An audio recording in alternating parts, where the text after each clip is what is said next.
Foreign man taking photos of me and my coworkers. I worked in this crappy little restaurant when I was 16. One afternoon, this sort of young 25 to 30 disheveled man with long straggly hair comes in to eat. He has a big vintage camera around his neck and takes my photo the second I greet him. I don't say anything because I was very non-confrontational when I was young, but asked him how many people are in his party. He stares blankly, then points to himself. I assume he means one, so I sit him at a small booth. His server Anna goes over and tries to interact, but he obviously does not speak English beyond pointing at the menu. As soon as Anna walks away, he snaps a photo of her backside. As he's sitting there, he keeps taking pictures of my coworkers with his big, obvious camera.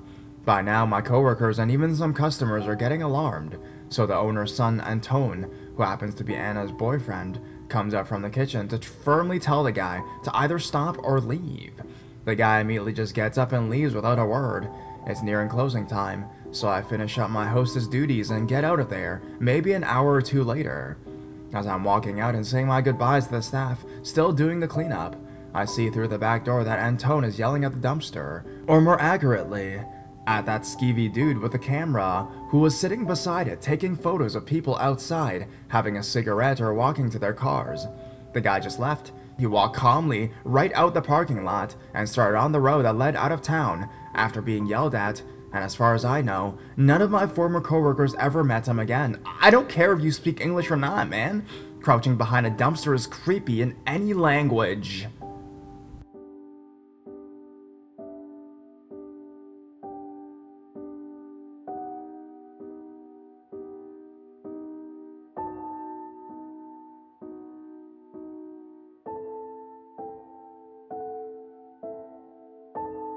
Creepy photo snapper.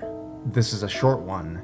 It happened when I was 14 years old, but looked about 12, and working in a pet shop that was inside a large shopping center. I was up a ladder cleaning shelves when I happened to glance around and saw a large man in a big coat and hat sitting on a bench that was right outside the shop. He was staring at me rather intently, which made me nervous, so I looked away and kept cleaning with the intentions of ignoring it. However, I couldn't shake the feeling of being stared at, so I looked back. It was only a few moments later and he was still there, only this time, he had a camera up to his face. This was before the days of mobiles and camera phones, so it was a large SLR type camera. He snapped a photo of me. I saw the flash go off, and I remember getting such a shock. I quickly turned away again for a second, and of course, when I looked over again, he was gone. The whole incident was probably only lasted a couple minutes, but it still creeps me out to remember it all these years later.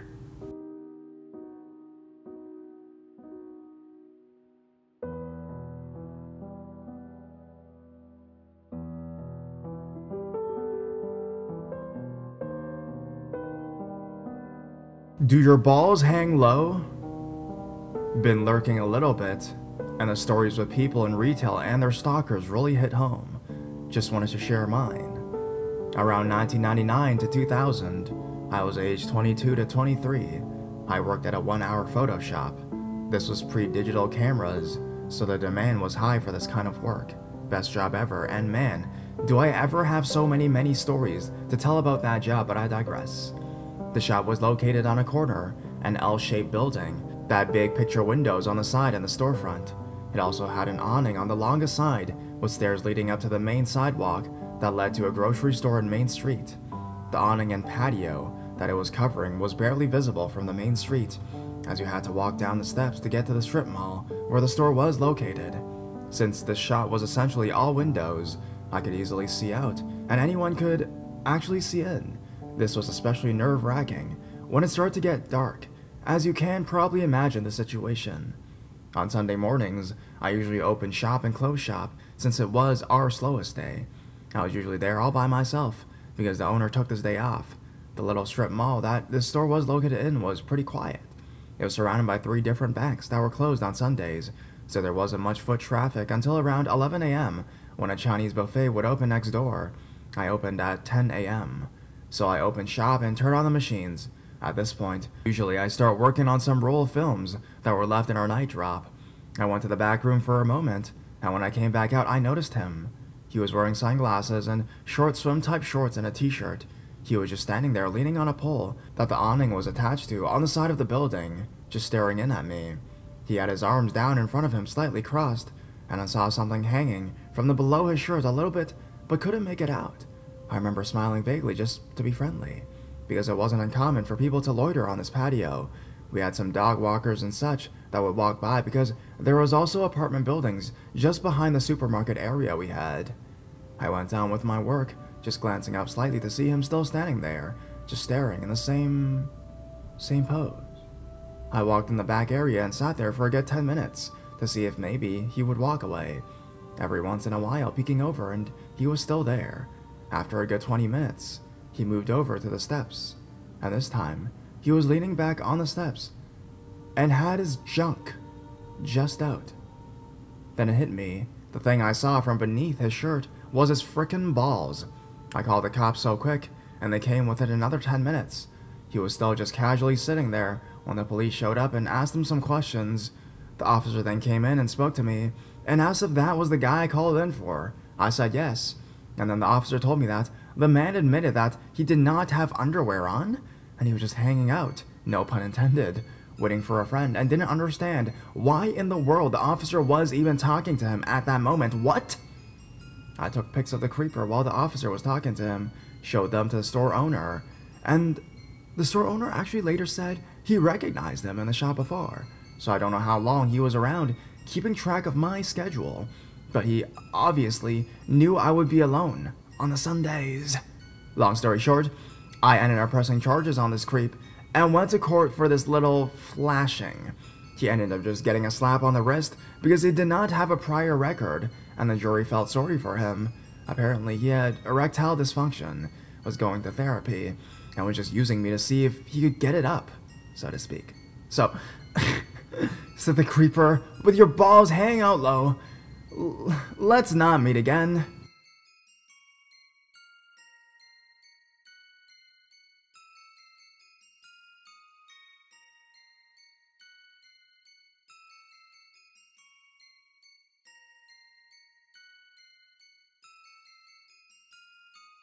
He wanted me to take nude photos of him.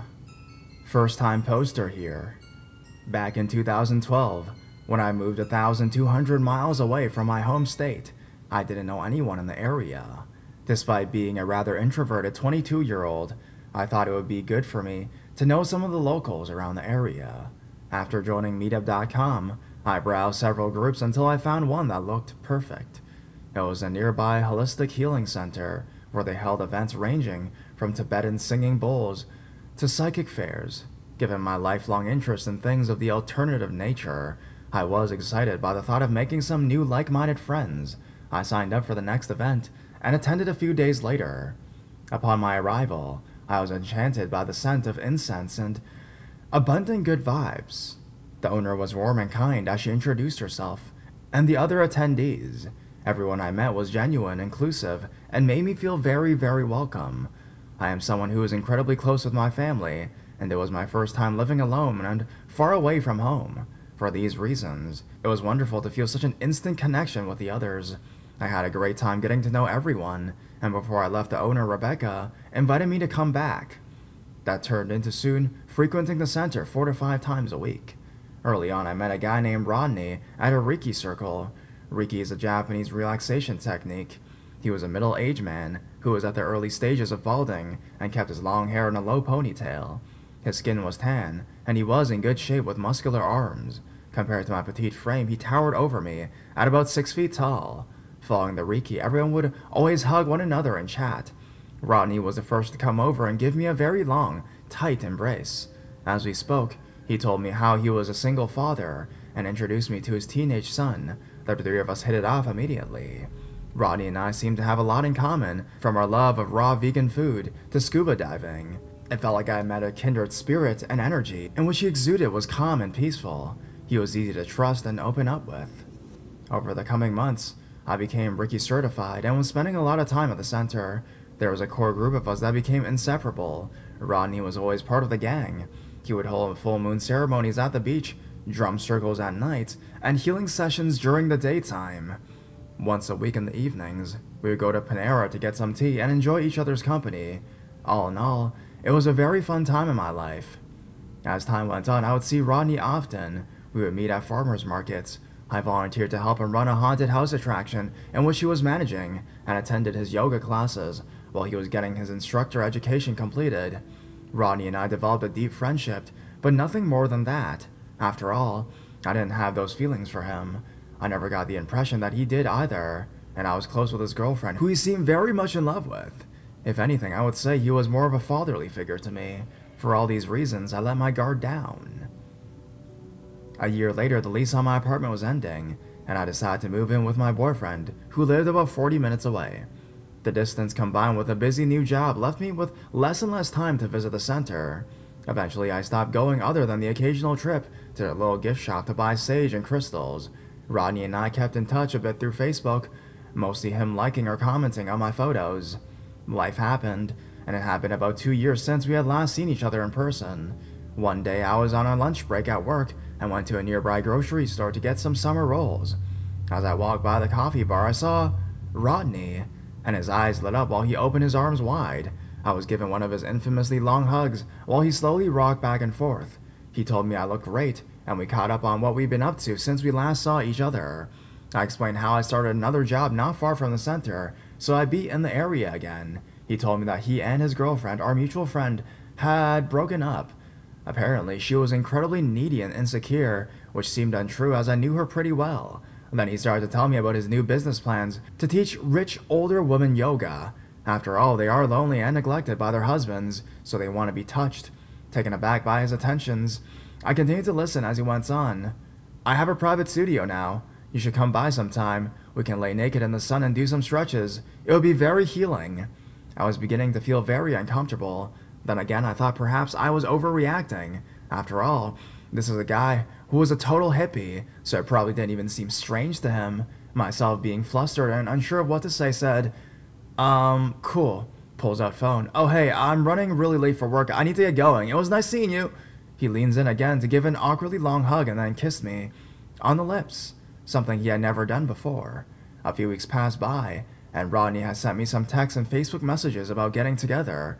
I lied and said I couldn't because I was busy with my job.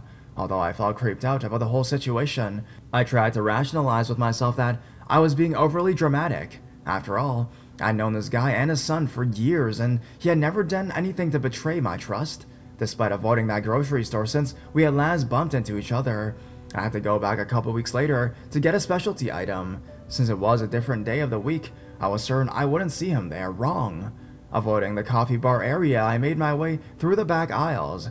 Suddenly, I felt a hand on my shoulder, followed by Rodney saying my name from behind me. Despite being unable to shake the anxiety I was feeling, I slowly turned around with a forced smile and said hello. Once again, there was a long-ass hug. He then told me he wanted to hire me for a project he was working on.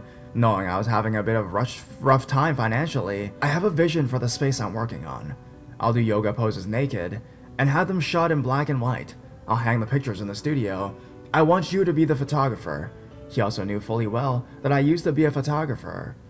I paused for a moment, and told him I wasn't sure if I would be able to do it.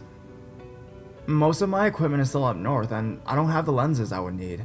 Another lie. But I really thought we were friends and didn't want to jeopardize that with some weird Leo K Titanic Photoshoot thing, you know?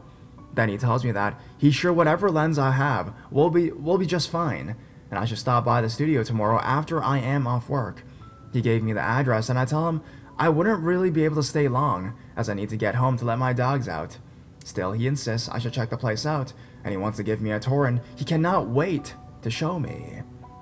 The next day, I drove by the location on my way home, contemplating on whether or not I should go in. My brain kept telling me that it was fine. I knew him very well, right? I knew his son. He was a harmless hippie. But then why couldn't I shake the uneasy feeling in the pit of my stomach? So I decided to turn around and went straight to my house. Once I was home, he called me 9 times that same night, but I didn't answer. In the messages, it sounded like he was really angry, but trying his hardest to come across as calm. The following day, he called me 14 times, mostly just calling and hanging up repeatedly. After about a week, the call stopped completely, and I put the whole situation in the back of my mind. Fast forward to a few months later, I am at the center chatting with my friend Rebecca, who owns the place. We were catching up for a while when I asked her if she has seen Rodney lately. Her eyes became stern, yet panicked. He's not allowed to come here anymore. You need to stay away from him, she warned. Curious to know more, I mentioned how the last time I'd seen him, he was acting rather strange. I proceeded to tell her about the photo shoot he wanted to do at his new spot downtown. Again, she looked deeply concerned and let out a long sigh. What she told me still shakes me to the core. Apparently, right around the time when he wanted to do our photo shoot, he had gotten arrested for beating the shit out of his new girlfriend. So bad that Rebecca teared up as she described the injuries that put her in the hospital. Not long after, he was arrested a second time for sexually assaulting another woman, as well as some other drug-related charges. She continued to inform me that he had never had any intention of opening a studio. He was totally broke and couldn't afford the lease, but he did know the guy who owned the building. Rodney had a key to look after the place while the owner was out of town. Rebecca knew all of this because she was good friends with Ronnie's ex-girlfriend, who told her everything while she was in the hospital. My mouth dropped and my heart sank when I heard all of this. A good person that I had known for years and years had attacked women and purposefully fabricated a story to get me alone with him. One of the scariest parts to me was that I am usually a good judge of character, and he had me completely fooled for such a long time. I mean, coming out of this whole incident, it really made me judge my own instincts and gave me a lot of trust issues. I began to question my instincts. At least in the end, I did end up listening to my gut feeling. Not to be dramatic, but it could have saved my life. It's terrifying to think of what his intentions were for me that night. In retrospect, I can see other situations that should have been red flags. I guess hindsight really is 20/20. Looking back, there were things that I overlooked, which all makes perfect sense now. Maybe for some of the outcome seems obvious, but at the time, I really thought that he was a great person. Perhaps my younger self was naive and too trusting. All things considered, I can certainly say that I'm a much more cautious person now. I'm sharing this story in the hopes that even just one person will learn something from my cautionary tale. And Rodney, please, let's never meet again. Update. While obtaining verification documentation, I discovered that Rodney is a sexual predator and had a felony warrant issued shortly after our encounter